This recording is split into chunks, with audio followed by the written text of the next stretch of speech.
Welcome to Compas on the Beat. We have a special edition today because, as you know, it's the free agency frenzy, and it's pretty early out here on the West Coast. It's 9:47 a.m. in LA, and you know what? I talked to Victor, Fernando, and Dan. They're like, "Gil, get up and do some reactions to these free agency signings in the NFL." And I thought I was gonna be able to take my time, but all these signings are coming in. Sunday night with Russell Wilson to the Steelers.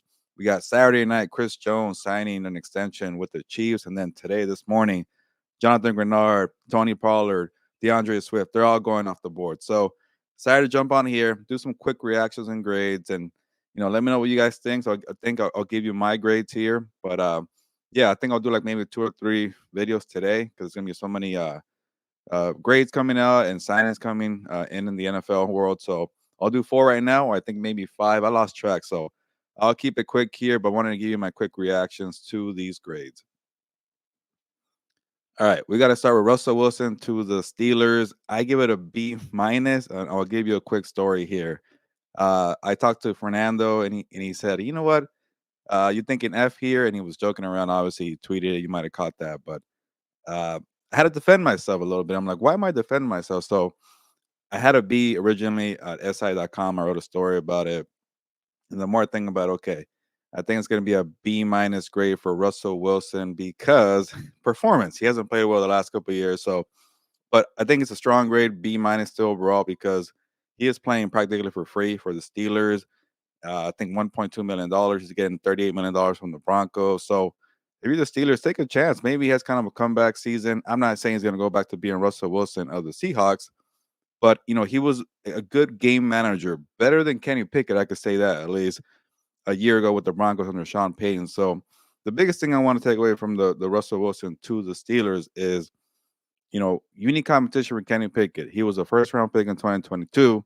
It hasn't worked out the last 2 years. So, I was critical of Kenny Pickett after his rookie year. I was critical, obviously, after his second year. And I don't get why the Steelers a year ago just handed the job to Kenny Pickett and said, all right, you got Mitchell Trubisky, you got Mason Rudolph on the roster. That's about it, Kenny Pickett. You're essentially the starter. There was no competition. At least with Russell Wilson, there's competition. I'm sure Mike Tomlin talked to Russell Wilson and said, hey, not a guarantee for you to be the starter in 2024, but we're not sure about Kenny Pickett.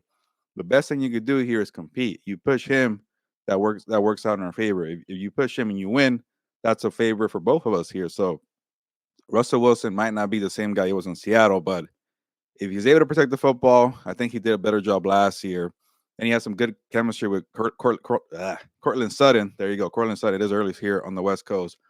Uh, but the red zone touchdowns was pretty dynamic for those two. I shouldn't say dynamic. More like it was good enough. So you got George Pickens, Najee Harris, Pat Fryermuth. I think I said that right?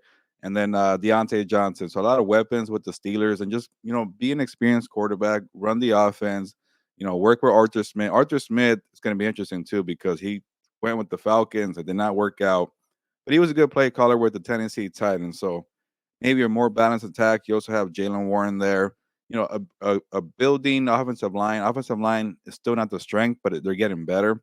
I think Broderick Jones was a first round pick last year. So Russell Wilson going there on the cheap for competition, for experience, to finally say, hey, Kenny Pickett, you're not that guy. You got to see more from you. I love that from a standpoint. So I gave it a B originally, but then the B minus, and I'll blame Fernando here because he hasn't played well. Let's be real about that. The last 2 years, Russell Wilson has performed up to par. So I'll bring it down a little bit, B minus, but for the money and the competition, why not? But all right, what we got next here? I'll take a little quick break here, and if more moves start coming in live, I'll do a quick reaction here. But I'll check my phone real quick.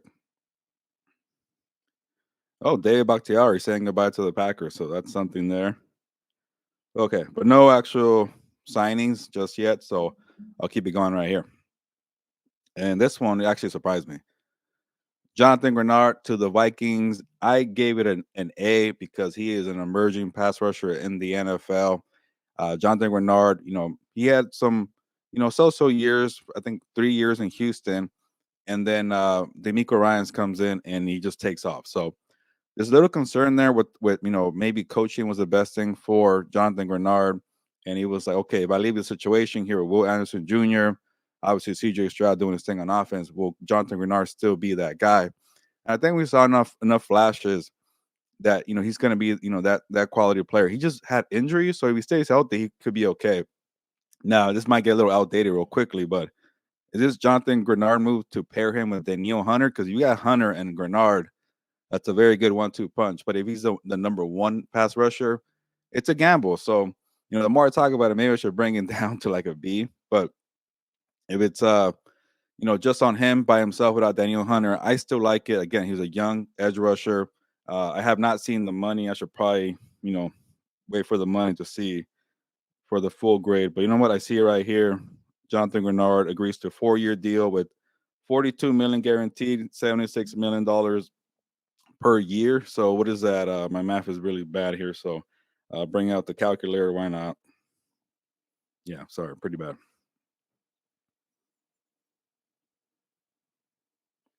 So 18 million per year on the 75, but obviously in the NFL, it becomes more about the guaranteed. And what was the guaranteed again? 42 mil. So what is that? Yeah. Okay. So 10.5 million dollars per year on the guaranteed. So it's a big contract, but it's not the most because he hasn't, he's not like a Nick Bosa or Miles Garrett. I take a sip here. But again, he's a young pass rusher. He put it all together a year ago. I like it. I just want to see what happens with, say they do bring back Daniel Hunter with Jonathan Greenard. That's going to be a scary defense for Brian Flores. But if Kirk Cousins leaves, I'll do a special video for Kirk Cousins, one where I'm more awake. If he leaves, they do have more money to pair these pass rushers. But hey, with Jonathan Greenard not staying in Houston, that's going to hurt Houston. By the way, from that point of view, I was really liking the pairing between Greenard and Will Anderson Jr. But maybe D'Amico Ryans is just confident in his scouting department. They might draft another edge rusher.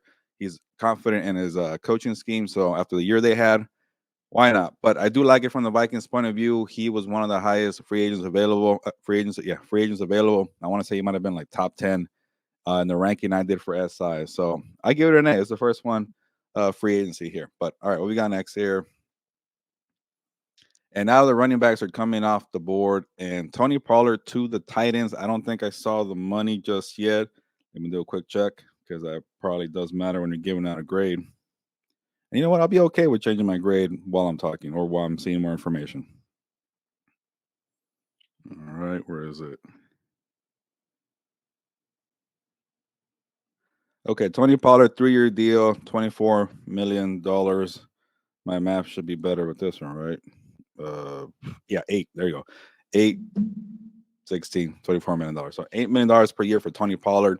He played on the franchise tag a year ago for 10 mil. So, maybe that's the market for the running backs. It's gonna be interesting to see what happens with Saquon and Josh Jacobs. But with Tony Pollard, it wasn't the best contract year, or I guess franchise tag year. He was the number one running back without Ezekiel Elliott in the backfield, and he didn't really perform up to standards. But I like Tony Pollard. I'm a fan of his versatile game. He's a good enough blocker, an excellent pass catcher.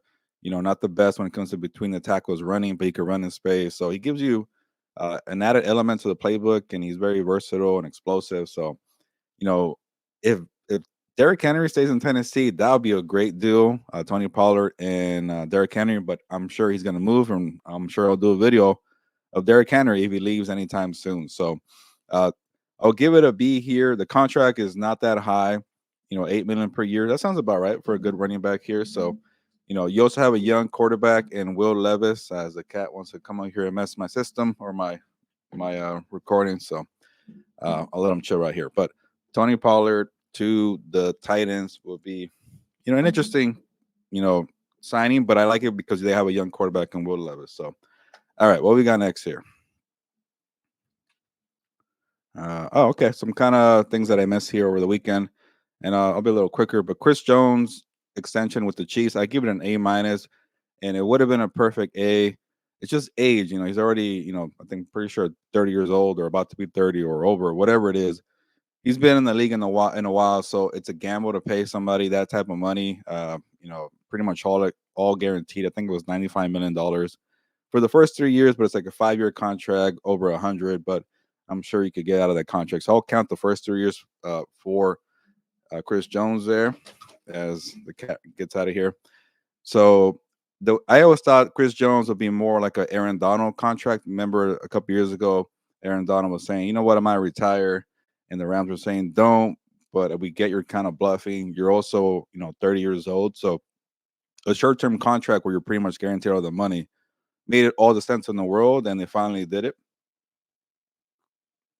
And go on UNLV coffee mug, but yeah, so he did top Aaron Donald money, so that says a lot. And Chris Jones pretty much bet on himself. Like, if the Chiefs never got this deal done, what kind of message are you sending to your locker room? Because this guy's playing better than Aaron Donald the past 2 years. Imagine saying that somebody playing better than Aaron Donald the past 2 years. Oh, he had monster performance in the postseason, and he was a big part of why the Chiefs won back-to-back Super Bowls. Back-to-back Super Bowls in the NFL is one of the hardest things to do, and Chris Jones is a big part of it. So in terms of performance, he did everything he could possibly. So if you don't pay the guy and you're saying, "Well, you're too old and we already used you enough and we won two Super Bowls," that's a terrible message you're sending to your locker room. And he still has plenty left in the tank. So yeah, maybe the deal doesn't do well after 2 years, but that's okay. It's Chris Jones, and Father Time might get him soon, as we all know. Besides Tom Brady, Father Time is undefeated, or that one lost to Tom Brady. So it will come creeping in, and you won't know when it comes. But I think Chris Jones, in terms of performance, he did everything he could, and he's still a very good player. The number one defensive tackle in the NFL, maybe the best defensive player overall in the NFL. So A minus for me, a minus because of the age there. A little bit of risky move. All right. Again, catching up with what I missed yesterday. Baker Mayfield stays with the Bucks. I'll give it a B. I do like Baker Mayfield a lot with the Buccaneers, and the Buccaneers are having an outstanding free agency. You know, they re-signed Mike Evans. They use a franchise tag on Antoine Winfield Jr. I should check my phone in case something happens again. Okay, good so far. But yeah, having those two guys, committed at least for 2024. What happens? We'll see what happens with Winfield in the long term. But now you get Baker Mayfield, and all the signs were pointing to Mayfield staying with the Buccaneers because when Dave Canales left to the Panthers, and that's going to hurt Mayfield because he had a great chemistry or working partnership with Canales. But they went and hired Liam Cohen from the Kentucky Wildcats in the college game.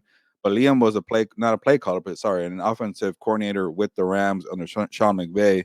Remember those 6-5 games with Baker Mayfield in LA? Well, Liam Cohen was the OC during that time, and Baker was playing well. So there's a connection there with Liam and Baker. So it all seemed like Baker Mayfield was going to stay. Now, the thing is, you know, how much do you pay a guy who was bouncing around from the Browns to the Panthers to the Rams to taking a prove deal with the Buccaneers after having one good year? He's a former number one pick, but Mike Evans is back. That's going to help out Baker Mayfield. So, but it's a little risky here, and I'm wondering, are you going to pay him more than Daniel Jones? It was like, what is that, 4 years, $160 million? Like, that sounds pretty pricey. But it came under that, and it seems like it's more of a 3-year deal. I'm guessing it's probably a 2-year out, and you're paying him about what, $38 million per year. And yeah, it's a big raise from the $6 million he got last year, but it's hard to find a good quarterback. And Baker Mayfield played well. He was outstanding in the playoffs against the Eagles. Went toe to toe with Jared Goff. I know it's Jared Goff, but still the Lions are very good in the divisional round of the postseason. He threw for 4,000 yards a year ago. So I know the Baker Mayfield experience is pretty high. Up and down. It took me a while to figure out, okay, if Baker's roller coaster about to come down, and there were some times where it did, but for the most part, it was pretty steady, some good highs and then some lows, but not really low. So I like it for the Buccaneers. Why not do it again? See what happens. If Mayfield struggles, maybe you're out of it in 2 years. All right, one more so I could catch up on the frenzy here. I know it's been a rough first video, but I'm waking up here with the coffee, and I think the cat got settled down. So I'll watch it over. Maybe it's not as bad as I think, but let me know in the comments what you guys think about these grades here. I'm glad I didn't do this live because, yeah, I'm still waking up. And a quick promo before I do a DeAndre Swift video. We're going to start doing a newsletter here on Compas on the Beat. I'll put the link in the description. Maybe I could do one of those pop-up things here. I don't know where it goes, but whatever.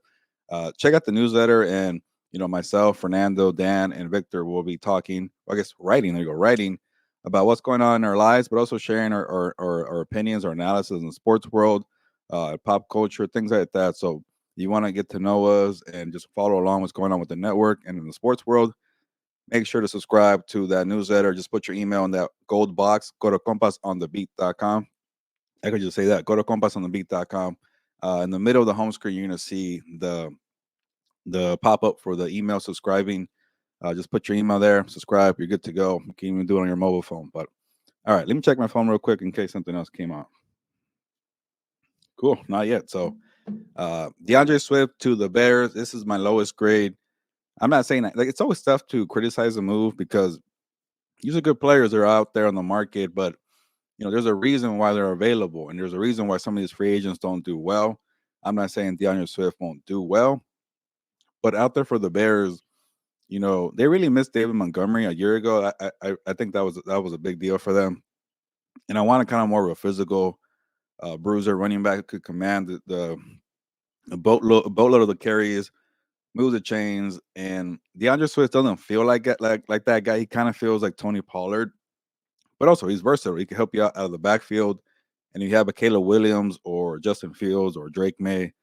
I don't know what's going to happen in Chicago. Make a decision already, please.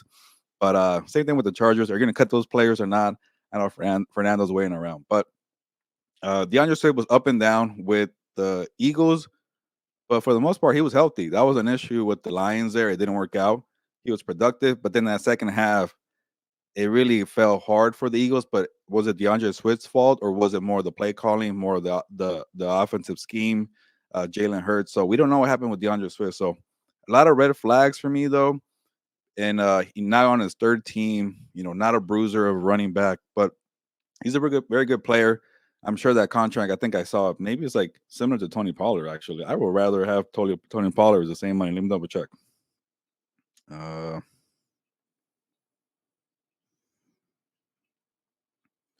can't find it, but I think it was 2 years, 16 million or 16.5 million. So that's about the same money as Tony Pollard, but 1 year less. It's a gamble, but if you're the Bears, so you have more money, and I get it. You don't want to overspend for running backs, and you rather draft one. Why not maybe get Derrick Henry in the cheap, or why not get Saquon Barkley or Josh Jacobs will cost you more, but you know, I like it. They need a proven running back. The committee they had last year wasn't working out. You might have a rookie quarterback. You have a new play caller. You got to have a reliable running back. I think Swift could do that, but again, his career has been up and down. Not as durable, not as a big of a back to carry the load. So I don't hate it, but it's an okay move. It was a safe move. They needed somebody, and they got somebody, and that's okay. But all right, I've been talking here for about 18 minutes, and I think I'm awake now. Those are my grades here. DeAndre Swift, I give it a C to the Bears. Baker Mayfield with the Buccaneers, staying there at the B. Chris Jones extension with the Chiefs at an A minus. Tony Pollard to the Titans, a B. Jonathan Greenard to the Vikings, an A. Russell Wilson to the Steelers, B minus. So that is 1, 2, 3, 4, 5, 6 grades right here off the bat. Check out for another video later today. I'll be fully awake for that one. But I just wanted to catch up. And again, if you think my opinion or my grades are stupid, let me know in the comments. If you agree, let me know in the comments, but let me know why you agree or disagree. Again, we just want to do some quick reactions here, but create some dialogue and hear from everybody else. But again, make sure to subscribe to the newsletter. Link in the description, but compasonthebeat.com. That's it, compasonthebeat.com. You'll quickly find that little pop-up. It's in gold. Put your email, subscribe, and boom, we'll get it started. We want to do the newsletter every Thursday, once a week. And also we're gonna start doing more blogging. You remember those blogs back in the day? We just want to write a little more on the website. We have one, compasonthebeat.com. Go check it out. But on that note, that's it for the first part of the reactions of the free agency frenzy. It's still early out here, 10 a.m., 10:06, but I'll see you a little later. And check out the live show Monday night and Tuesday night to do more recaps of free agency frenzy. But on that note, ya nos vamos, pues vámonos.